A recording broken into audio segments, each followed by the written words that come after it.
श्रद्धापूर्वक विनम्रतापूर्वक त्रिवार अभिवादन करून बोधिसत्वचरित परमपूज्य डॉक्टर बाबासाहेब आंबेडकर यांच्या आदर्शांचे व स्वाभिमानाचे स्मरण ठेवून या कार्यक्रमात उपस्थित असलेले माझे आदर्श आदरणीय भिक्खू प्राध्यापक डॉक्टर सत्यपाल महाथेरो, माझे अन्य सब्रह्मचारी भिक्खू अश्वजित, भिक्खू बुद्धभूषण, या कार्यक्रमाचे अध्यक्ष नांदेड लोकसभेचे लोकप्रिय खासदार प्राध्यापक रवींद्र पाटील वसंतरावजी चव्हाण आणि मंचावर उपस्थित सर्व कार्यकर्ते, आपण सर्व पुतळा समितीचे सर्व पदाधिकारी, आपण सर्वांच्या प्रती अनंतपार मंगल मैत्री असीम असीम मंगल कामना व्यक्त करतो।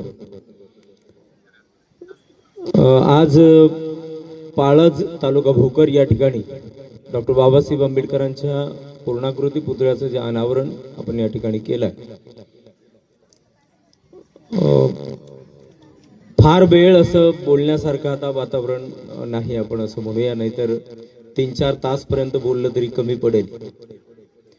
मी आपल्याला काही ठळक गोष्टी लक्षात आणून देतो की महापुरुषांचे पुतळे का लावले जातात। तुम्ही अनावरण सोहळा करत आहात, एवढा मोठा खर्च करत आहात, मोठ्या मोठ्या लोकांना तुम्ही या ठिकाणी निमंत्रित केलाय। बाबासाहेब आंबेडकरांचा पुतळा किंवा कोणत्याही महापुरुषांचे पुतळे, छत्रपती शिवाजी महाराजांचे पुतळे अनेक ठिकाणी लावले जातात, राजर्षी शाहू महाराजांचे पुतळे अनेक ठिकाणी लावले जातात। हे पुतळे उभे करत असताना आपणाला त्यातून संपूर्ण गावकऱ्यांना म्हणा किंवा मग इथे येणाऱ्या जनतेला काय संदेश द्यायचा आहे, जे एक तुम्ही जे लिहिलंय खासदार साहेबांनी त्याचं वर्णन केलं, सिम्बॉल ऑफ द नॉलेज म्हणून बाबासाहेब आंबेडकरांचा तिथे उल्लेख केलाय, जे ज्ञानाचं प्रतीक असा त्याचा मराठीत अर्थ होतो। जे ज्ञानाचं प्रतीक असं बाबासाहेब आंबेडकरांना म्हटलं जातं आणि हे घोषित केलंय सर्वात पहिल्यांदा अमेरिकेमध्ये। बाबासाहेब आंबेडकरांच्या व्यक्तिमत्वाबद्दल आपण फार काय बोलणार, अख्खा आयुष्य जरी आपण बोलत राहिलो तरी बाबासाहेब आंबेडकरांच्या व्यक्तिमत्वाला आपण पूर्णपणे प्रकाशित करू शकत नाही। केवळ एका जाती समूहाच्या, एका कम्युनिटीच्या लोकांनी बाबासाहेब आंबेडकरांच्या बाबतीमध्ये आस्था बाळगायची आणि असं जर होत असेल तर मग बाबासाहेब आंबेडकरांच्या व्यक्तिमत्वाला या देशातल्या लोकांनी समजून घेतलं नाही असा त्याचा अर्थ होतो। या देशात राहणारा प्रत्येक माणूस डॉक्टर बाबासाहेब आंबेडकरांनी दिलेल्या आदर्श राज्यघटनेचा पाईक आहे आणि त्यामुळेच या देशात गुण्यागोविंदाने राहतो। भारतीय राज्यघटना निर्माण करत असताना बाबासाहेब आंबेडकरांनी या देशामध्ये जे मूलभूत तत्व राज्यघटनेच्या द्वारे या देशातल्या प्रत्येक नागरिकाला बहाल केले, त्या तत्वांचा सार्थ अभिमान भारतीय नागरिक म्हणून आपल्याला प्रत्येकाला या देशातल्या माणसाला असला पाहिजे, ज्यामध्ये समता, स्वातंत्र्य, बंधुत्व आणि न्याय याचा उल्लेख आपण करू शकतो। समता, स्वातंत्र्य, बंधुत्व आणि न्याय ही माणसाला माणूस म्हणून एकमेकांच्या सोबतीने नांदण्यासाठी प्रेरित करणारी तत्व बुद्धाच्या तत्वज्ञानातून, बुद्धाच्या धम्मातून, बुद्धाच्या सिद्धांतातून डॉक्टर बाबासाहेब आंबेडकरांनी घेतली आणि ती भारतीय राज्यघटनेमध्ये ती नमूद केली। तुम्हाला ठाऊक नसेल, या देशाच्या तिरंग्यावर जे 24 आऱ्याचं चक्र आहे त्याचा फार मोठा अर्थ आहे। जे देशाचा हा धम्मध्वज म्हणजे या देशाचं सर्वोच्च प्रतीक आहे। या देशाच्या शीर्षस्थानावर असलेलं हे सर्वोच्च असणारं प्रतीक संपूर्ण जगामध्ये भारत देशाची ओळख पसरवितो। त्या 24 आऱ्याच्या चक्राबद्दल बाबासाहेब आंबेडकरांचा आग्रह, बाबासाहेब आंबेडकरांचा अट्टास आणि बाबासाहेब आंबेडकरांनी ते 24 आऱ्याचं चक्र अशोकाने निर्माण केलेलं त्या ध्वजावर, राष्ट्रचिन्हावरती नमूद करण्यासाठी त्या काळातल्या देशातल्या सगळ्या नेत्यांना जे बाबासाहेब आंबेडकरांनी तयार केलं, जे मजबूर केलं, जे 4 प्रकारचे चक्र अशोकाने तयार केलेले आहेत. 4 आऱ्याचं एक चक्र आहे, 8 आऱ्याचं एक आहे, 24 आऱ्याचं आणि 32 आऱ्याचं. 4 आरे असलेलं चक्र 4 आर्य सत्याचं प्रतीक आहे. 8 आरे असलेलं चक्र अष्टांगिक मार्गाचं प्रतीक आहे. आणि 24 आरे असलेले जे चक्र आहे बुद्धाचे 9 गुण, धम्माचे 6 गुण आणि संघाचे 9 गुण असे त्रिरत्नाचे 24 गुण त्यामध्ये नमूद केलेले आहेत. अशोक सम्राटाचा तो उद्देश आहे. जेव्हा अशोक सम्राटाने ते जे चक्र निर्माण केलंय त्यावरती तसं शिलालेख अशोक सम्राटाचा सापडतो की माझ्या देशाच्या शीर्षस्थानी, माझ्या देशात, माझ्या प्रांतामध्ये, माझ्या साम्राज्यामध्ये जे रूल्स आणि रेग्युलेशन्स चालतील त्या संपूर्ण रूल्स आणि रेग्युलेशन्सचा आधार बुद्ध, धम्म आणि संघाची श्रेष्ठता असेल. आणि बाबासाहेब आंबेडकरांनी स्वतंत्र भारताच्या या सर्वोच्च प्रतीकावर बुद्ध, धम्म आणि संघाच्या लक्षणांनी या देशाला सजवलंय. जिथे राष्ट्रपती आपल्या चेअरवर बसतो, राष्ट्रपतीच्या डोक्यावर एक भगवान बुद्धाची उभी मूर्ती अशोका हॉलमध्ये बाबासाहेब आंबेडकरांनी उभी करण्यास त्यावेळेला या देशातल्या नेत्यांना मजबूर केलं. आणि त्याखाली एक असा कर्व मध्ये अर्धचंद्राकार आकारामध्ये धम्मचक्र प्रवर्तनाय असा शब्द लिहिलाय पाली भाषेमध्ये. जे बाबासाहेब आंबेडकर केवळ एका कम्युनिटीचा विचार करणारे नव्हते, परंतु त्या काळामध्ये बाबासाहेब आंबेडकरांचा छळ केला गेला. जे बाबासाहेब आंबेडकरांना अतोनात कष्ट त्यावेळेला मिळाले, म्हणजे भोगावे लागले. बाबासाहेब आंबेडकरांनी ते सहर्ष स्वीकार केले. बाबासाहेब आंबेडकरांचे जे तत्व होते, जे प्रिन्सिपल बाबासाहेब आंबेडकरांचे जे उद्दिष्ट बाबासाहेब आंबेडकरांचे होते, त्या प्रतिकूल परिस्थितीमध्ये बाबासाहेब आंबेडकरांच्या अंगावरचे कपडे, बाबासाहेब आंबेडकरांच्या पायातली बुट हे जर पाहिले तर आजच्या अनुकूल परिस्थितीतल्या लोकांना लाज वाटावी. त्या प्रतिकूल परिस्थितीमध्ये, अगेन्स्ट असलेल्या परिस्थितीमध्ये बाबासाहेब आंबेडकरांचे जे राहणीमान होते, तर बाबासाहेब आंबेडकरांना उगीच अमेरिका विद्यापीठाने सिम्बॉल ऑफ नॉलेज असं म्हटलेलं नाही. जे हाय लिव्हिंग अँड हाय थिंकिंग हे बाबासाहेब आंबेडकरांच्या व्यक्तिमत्वातलं सर्वात मोठं ब्रीद होतं. आणि बाबासाहेब आंबेडकरांच्या व्यक्तिमत्वाची फार प्रचंड अशी ओळख या एका वाक्यातून मिळते, हाय लिव्हिंग अँड हाय थिंकिंग. केवळ राहणीमानच बाबासाहेब आंबेडकरांचं उच्च नव्हतं, तर बाबासाहेब आंबेडकरांची विचारसरणी तेवढीच उच्च होती. आणि मग या देशातल्या दिनदलित असलेल्या, दिनदुबळ्या असणाऱ्या लोकांच्या बद्दल बाबासाहेबांच्या भावना काय होत्या? मी 2 प्रसंग बाबासाहेब आंबेडकरांचे तुम्हाला लक्षात आणून देतो त्याबद्दलचे. मजूर मंत्री असताना बाबासाहेब आंबेडकर एकदा नागपूरला आलेले होते, येत होते दिल्लीवरून ट्रेनने. सेवाग्रामच्या आश्रमात महात्मा गांधी होते. बाबासाहेब आंबेडकरांनी जेव्हा कळले की महात्मा गांधी सेवाग्रामला आहेत, तेव्हा बाबासाहेब आंबेडकर महात्मा गांधींची भेट घेण्यासाठी सेवाग्राम स्टेशनला उतरले. दरम्यानच्या त्या काळामध्ये वर्धा शहरामध्ये सफाई कामगारांचा एक प्रचंड संप चालू होता. सुरुवातीच्या काळामध्ये महात्मा गांधी आणि त्यांच्या सहकाऱ्यांनी त्या सफाई कामगारांच्या मागण्या मान्य केल्या नाही. महात्मा गांधींनी सांगितलं ते संपावर जात आहेत, त्यांना जाऊ द्या, तुम्ही हातात झाडू आणि बकेट घ्या आणि शहर स्वच्छ करा.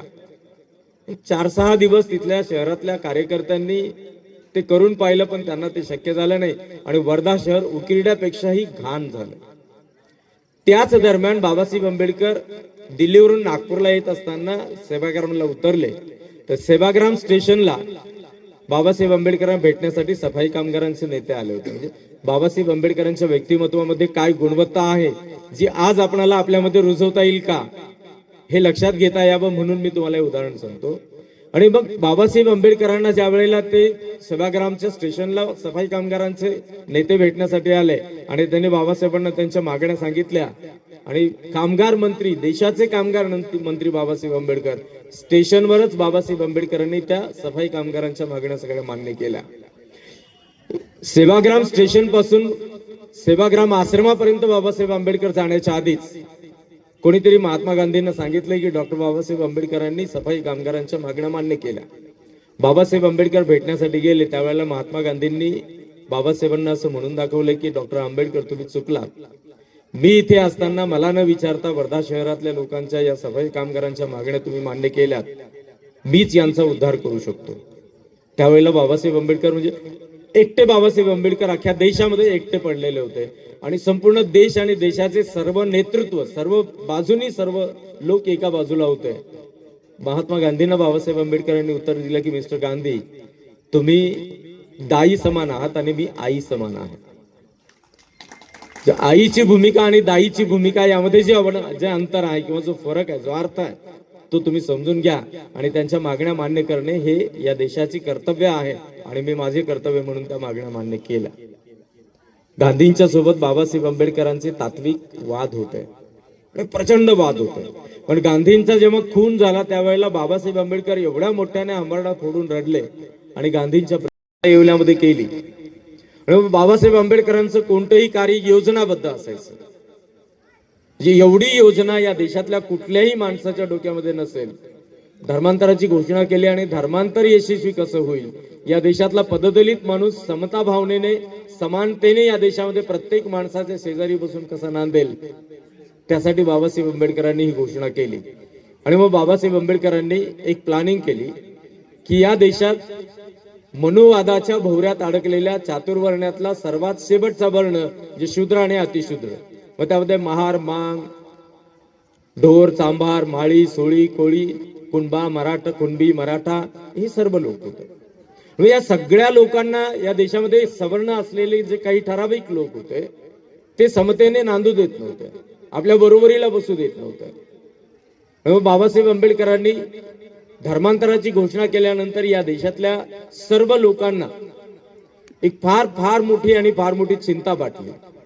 विशेष म्हणजे मनुवाद ज्यांनी आपल्या डोक्यावर घेऊन नाचवलेला होता त्या लोकांना. बाबासाहेब आंबेडकरांनी प्लॅनिंग केल्या की या देशातले हे जे पीडित असलेले घटक आहेत, ज्यांना शूद्र आणि अतिशूद्र मानले गेले, त्या सर्व शूद्र आणि अतिशूद्र लोकांना या धर्मांतरामध्ये सहभागी करून घ्यायचं.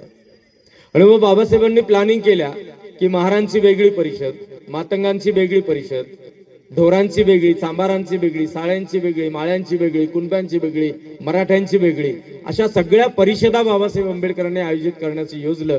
आणि त्या कम्युनिटीच्या कार्यकर्त्यांना बाबासाहेबांनी तयार केलं की तुम्ही या परिषदा आयोजित करा आणि त्या परिषदेत मी येऊन धर्मांतराचं महत्व किंवा धर्मांतराचा उद्देश मी त्यांना लक्षात आणून देतो.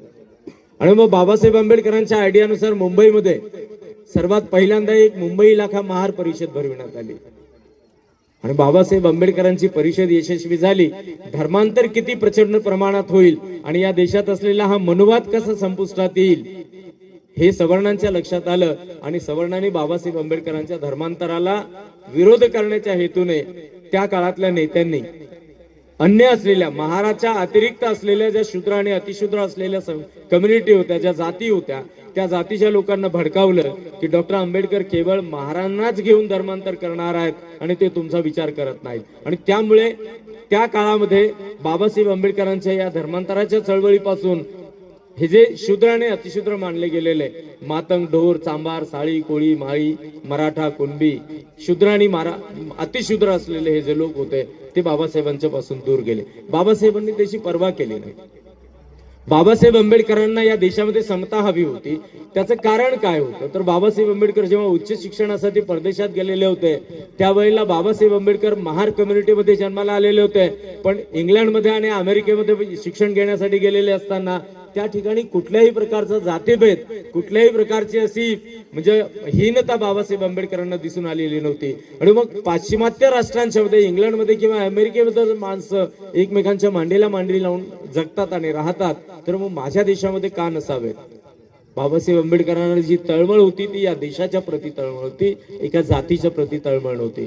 म्हणून पाळत या गावाचा हा जो आदर्श तुम्ही प्रास्ताविकामध्ये सांगितलं आणि आलो तेव्हापासून पाहत आहे, या गावाचा एक आदर्श आहे की इथे कुठल्याही प्रकारचा असा कम्युनिटीचा वाद न बाळगता एवढा सुंदर पुतळा, म्हणजे मी माझ्या पाहण्यामध्ये गेल्या 26 वर्षाच्या भिक्षू जीवनामध्ये भारत भ्रमण करत असताना मी पहिल्यांदा पाहत आहे पाळत गावामध्ये पुतळ्याची एका खेडे गावामध्ये 5000 लोकवस्ती असलेल्या एका गावामध्ये कोणाचीही इतरांची मदत न घेता, म्हणजे सहकारी म्हणून मदत घेतली असेल, परंतु जसे एखादा आमदार फंड, एखादा खासदार फंड किंवा अशा प्रकारचे मोठे मोठे लाखो रुपयाचे फंड न घेता सामान्य लोकांनी हातभार लावून एवढा सुंदर बाबासाहेब आंबेडकरांचा पुतळा या ठिकाणी निर्माण केलाय.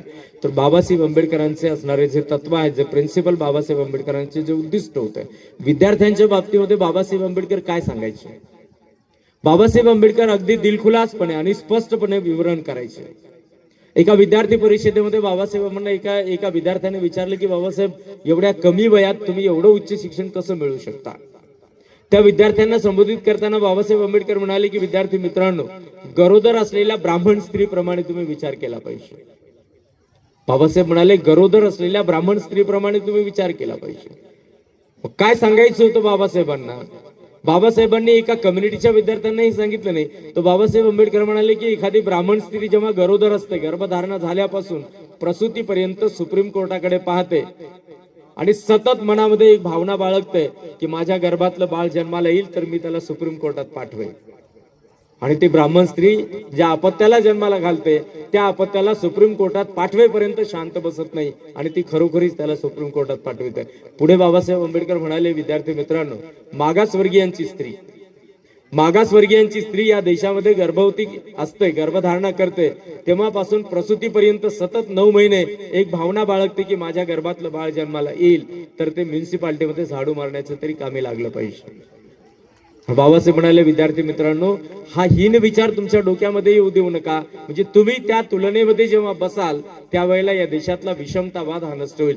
बाबासाहेब आंबेडकरांच्या जगण्याचं एक सर्वात मोठं ध्येय, सर्वात मोठं उद्दिष्ट होतं, या देशामध्ये नांदत असलेला विषमतावाद नष्ट करून या देशामध्ये मानवतावाद कसा प्रस्थापित करता येईल. आणि त्यासाठी बाबासाहेब आंबेडकर उच्च शिक्षण घेण्यासाठी परदेशात जात असत, गेलेले होते. आपल्या 4 लेकरांचा मृत्यू झाला तर बाबासाहेब आंबेडकरांनी त्याची पर्वा केली नाही. पत्नीचा मृत्यू झाला, बाबासाहेब आंबेडकर थांबले नाही. आणि बाबासाहेब आंबेडकरांचं व्यक्तिमत्व या देशासाठी असलेलं व्यक्तिमत्व आहे. जगाच्या पाठीवर गेल्या 4000 वर्षामध्ये विद्वानांची यादी तयार करण्यात आली. अभिमान असावा या देशातल्या प्रत्येक नागरिकाला या गोष्टीचा. गेल्या 4000 वर्षामध्ये कोण कोणत्या क्रमांकावर विद्वान आहेत याची यादी तयार करण्यात आली. तर डॉक्टर बाबासाहेब आंबेडकरांचं नाव 4000 वर्षाच्या विद्वानांच्या यादीमध्ये 4थ्या क्रमांकावर आहे. या देशाला केवढा अभिमान असावा त्याचा. या देशाची राज्यघटना, मी तुम्हाला एक उदाहरण सांगतो. आमचे हे भंतेजी श्रीलंकेमध्ये 7-8 वर्ष शिकले. 4 फेब्रुवारी 1948 ला श्रीलंका स्वतंत्र झाली. 4 फेब्रुवारी 1948 ला श्रीलंका स्वतंत्र झाली आणि 15 ऑगस्ट 1947 ला भारत स्वतंत्र झाला. स्वतंत्र भारताची एकच राज्यघटना अद्यापर्यंत आहे आणि कायम राहील, कायम राहणार आहे.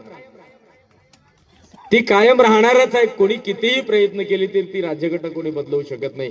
श्रीलंकेमध्ये आतापर्यंत 4 राज्यघटना बदलवल्या गेल्या.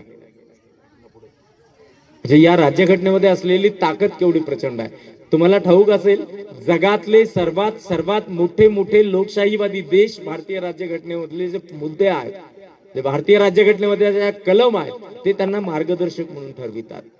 ही विद्वत्ता बाबासाहेब आंबेडकरांच्या मध्ये कशी होती? बाबासाहेब आंबेडकरांचं वय अवघं 27 वर्षाचं होतं आणि बाबासाहेब आंबेडकर लंडनला शिकत होते. त्यावेळेला लंडनच्या एका विद्यापीठामध्ये एका सेमिनारमध्ये जगभरातल्या विद्यार्थ्यांना एकत्र करण्यात आलं आणि त्या काळामध्ये लोकशाहीचा आदर्श ठरलेला एक ग्रंथ होता, ग्रामर ऑफ द पॉलिटिक्स म्हणून. राजकारणाचं व्याकरण नावाचा एक ग्रंथ त्या काळामध्ये सर्व लोकशाहीवादी राष्ट्रांच्या मध्ये प्रसिद्ध होता. आणि त्या ग्रामर ऑफ द पॉलिटिक्स, लोकशाहीचं राजकारण, जे लोकशाहीचं व्याकरण, या ग्रंथावर चर्चा करण्यासाठी तो सेमिनार आयोजित केलेला होता. बाबासाहेब आंबेडकरांचा त्या सेमिनारमध्ये स्पीच देण्याचा 3रा क्रमांक होता. बाबासाहेबांच्या आधी 2 विद्यार्थी बोललेले होते. त्यावेळेला बाबासाहेबांचं वय अवघ्या 27 वर्षाचं होतं आणि त्या ग्रंथाचा लेखक जो होता त्याचं वय 72 वर्षाचं होतं. बाबासाहेब आंबेडकर सातासमुद्राच्या पलीकडे एकटेच आहेत, कुठली कम्युनिटी त्यांच्या सोबत नाही. आणि त्या सभागृहामध्ये बाबासाहेब आंबेडकर जेव्हा उभे राहिले आणि an Indian student doctor B.R. Ambedkar असं म्हणून बाबासाहेबांचं नाव डायसवर घोषित करण्यात आलं आणि बाबासाहेब आंबेडकरांनी ब्रदर्स अँड सिस्टर्स अशी घोषणा केली. त्यावेळेला तो 72 वर्षाचा लेखक सभागृहामध्ये उभा राहिला आणि म्हणाला की who is he, stop this speech, stop this. कारण जगभरामध्ये भारत देशाकडे पाहण्याचा दृष्टिकोन त्या काळामध्ये होता. तो दृष्टिकोन म्हणजे भारत हा इंग्रजांचा गुलाम देश आहे. एका गुलाम राष्ट्रातला एक तरुण विद्यार्थी, तोही अस्पृश्य विद्यार्थी, जागतिक पातळीवर गाजलेल्या माझ्या पुस्तकाचं काय विवेचन करू शकतो असा अहंकार त्या लेखकामध्ये होता. तो 72 वर्षाचा लेखक उठून मोठ्याने ओरडला. त्याच्यापेक्षा 4 पटीने अधिक मोठ्याने आवाज करून बाबासाहेब आंबेडकरांना म्हणाले, if you is the writer of this novel, this book, you is wrong. Babasaheb त्याला म्हणाले की तू जर या पुस्तकाचा लेखक असेल तर तू चुकीचा असेल, कारण तू या पुस्तकामध्ये या जगातल्या प्रत्येक नागरिकाला लोकशाहीच्या आधारावर भाषण स्वातंत्र्य दिलंय आणि तू माझं भाषण थांबवतोयस म्हणजे तू खोटा आहेस. 7 समुद्राच्या पलीकडे एकटे बाबासाहेब आंबेडकर, जगभर गाजलेला तो ग्रंथ. बाबासाहेबांचं वय 27 वर्षाचं, त्या लेखकाचं वय 72 वर्षाचं, आणि तिथे त्याच्या छाताडावर पाय देऊन बाबासाहेब म्हणाले की तू खोटा आहेस. त्याला लाज वाटली, सभागृह सोडून तो निघून गेला आणि जवळजवळ 47 मिनिटं बाबासाहेब आंबेडकरांनी त्या राजकारणाचं व्याकरण या ग्रंथावर आपलं विवेचन सादर केलं आणि संपूर्ण लोकशाही राष्ट्रांनी ते बाबासाहेबांचं विवेचन स्वीकार केलं. जे बाबासाहेब आंबेडकरांना उगीच सिम्बॉल ऑफ द नॉलेज म्हटलं जात नाही, जे म्हणण्यासाठी म्हटलं जात नाही. तुम्हाला अभिमान वाटत असेल, खासदार साहेब आता म्हणाले, तुम्हाला अभिमान वाटत असेल की Babasaheb Ambedkar symbol of the knowledge आहेत, परंतु मग आम्ही त्यांच्यापासून काय क्रॉस करणार आहोत, आम्ही काय मिळवणार आहोत त्यांच्यापासून, हा उद्देश जोपर्यंत आम्हाला कळणार नाही तोपर्यंत पुतळे उभारले याला काही महत्व प्राप्त होणार नाही. हे पुतळे उभे करत असताना एक उद्दिष्ट आणि एक ध्येय ठेवून आपण ते पुतळे उभे केले पाहिजे. कोणताही महापुरुष कोणालाही कोणत्याही प्रकारे चुकीचं मार्गदर्शन करत नाही आणि या देशाचं नाव त्यामुळेच जगभर आहे. भारत हा बहुभाषिक असलेला देश आहे. भारत हा धर्मनिरपेक्ष असलेला, बहुधार्मिक असलेला देश आहे. या देशाचं नाव जगभर जे आहे ते या देशातल्या बहुआयामी असलेल्या संस्कृतीच्या कारणाने. पाश्चिमात्य राष्ट्रातले लोक भारत देशात येतात आणि भारतीय संस्कृतीप्रमाणे वागण्याचा प्रयत्न करतात. आम्ही पाहतो आंतरराष्ट्रीय लेव्हलवर या देशामध्ये फ्रान्स मधल्या, जर्मनी मधल्या, इटाली मधल्या स्त्रिया येतात आणि या देशातल्या गावाखेड्यातल्या स्त्रियांना पाहतात आणि त्यांच्या डोक्यावर असलेलं जे कुंकू असतं ते कुंकू लावून स्वतःला साडी घालून फिरवण्याचा प्रयत्न करतात. ते म्हणतात this culture is very beautiful culture, is very meaningful culture. म्हणजे फार अर्थपूर्ण असलेली ही संस्कृती आहे आणि तिथे लोकांना आवडते. त्या देशाचे आपण नागरिक आहोत आणि ही गोष्ट आपणाला अभिमानास्पद वाटली पाहिजे. आणि मग या देशातल्या प्रत्येक महापुरुषाने, छत्रपती शिवाजी महाराज असतील, राजर्षी शाहू महाराज असतील, अण्णाभाऊ साठे असतील, डॉक्टर बाबासाहेब आंबेडकर असतील आणि जे काही महापुरुष होऊन गेले, त्यांनी कधीही कुणाची विभागणी केली नाही. खासदार साहेब म्हणाले त्याप्रमाणे मनुवादाने या देशामध्ये विभागणी केली आणि तो मनुवाद हा बाबासाहेब आंबेडकरांनी भारतीय राज्यघटना या देशाला सुपूर्द करून खंडित करण्याचा प्रयत्न केला. पुनश्च एकदा तो प्रकार होण्याची यावेळेला म्हणजे काही लोक प्रयत्न करत आहेत, परंतु खासदार साहेब आणि त्यांचे सहकारी जे आहेत, मी कोणाचे नावं घेणार नाही कारण ते एखाद्या विशिष्ट पक्षाबद्दल बोलल्यासारखं होईल, परंतु खासदार साहेब आपल्या समोर असलेले आणि त्यांचे जे सहकारी आहेत ते राज्यघटनेचा जो सन्मान करतायत लोकसभेमध्ये आणि जेवढे ठासून त्या ठिकाणी ते हिमतीने उभे आहेत, या देशातल्या राज्यघटनेला कोणालाही बदलवण्याची हिंमत कोणामध्ये नाही आणि ते बदलवू शकत नाही. अशी अजरामर राज्यघटना डॉक्टर बाबासाहेब आंबेडकरांनी दिली. कदाचित पाळद या गावातील तुम्हा सगळ्या गावकऱ्यांना या गोष्टीची जाणीव आहे आणि म्हणून सगळ्यांनी मिळून सहकार्य करून एकमेका सहाय्य करू अवघे धरू सुपंथ असे एका संतांनी म्हटलंय आणि त्याचा प्रकार या गावामध्ये हा अनुभव करता आला. डॉक्टर बाबासाहेब आंबेडकरांचा हा पुतळा या गावामध्ये प्रवेश करणाऱ्या प्रत्येक माणसाला समतेचा मार्ग दाखवेल अशी एक अपेक्षा तुम्हा सर्व गावकऱ्यांच्या वतीने गावकऱ्यांच्याकडून बाळगतो आणि मी या ठिकाणी थांबतो. सर्वांचे मंगल हो, सर्वांचे कल्याण हो, सर्वांची जय मंगल.